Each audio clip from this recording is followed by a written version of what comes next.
चोली फाट जैते रे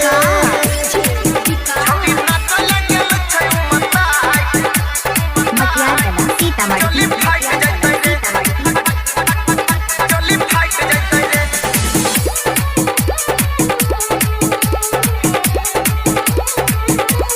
लगे चटी जे पमाइर कदैते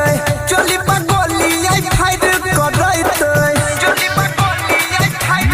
करैते लगे चटी जे पमाइर कदैते चोली पर गोली आई फाइट करैते छोड़ी मोगी के आई गेलै जमाना घूंघट में रहनै भेलै फैशन पुराना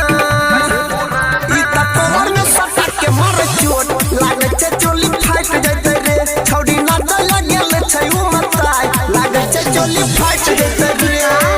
छौड़ी नाच लगेल छै उ मताई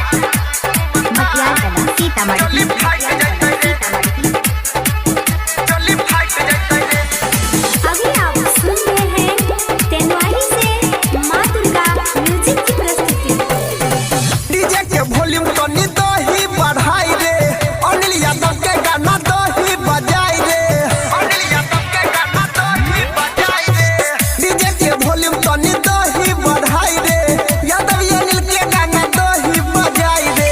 दोसर छौड़ा के देख दूर भागई छै राइटर अंकित के संगे नाचै छै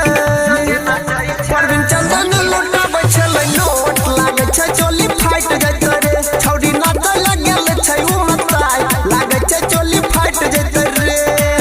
छौड़ी नाच लगेल छै उ मताई लागे छै चोली फाइट जैते रे छौड़ी नाच लगेल छै उ मताई लागे छै चोली फाइट जैते रे छौड़ा देलक कोई बेस बढ़ाई लागे छै एके फाइट जैते रे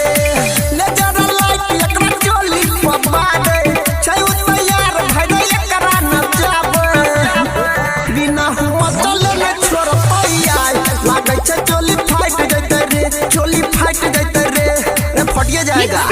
डीजे प्रवीण करियोत बाजार।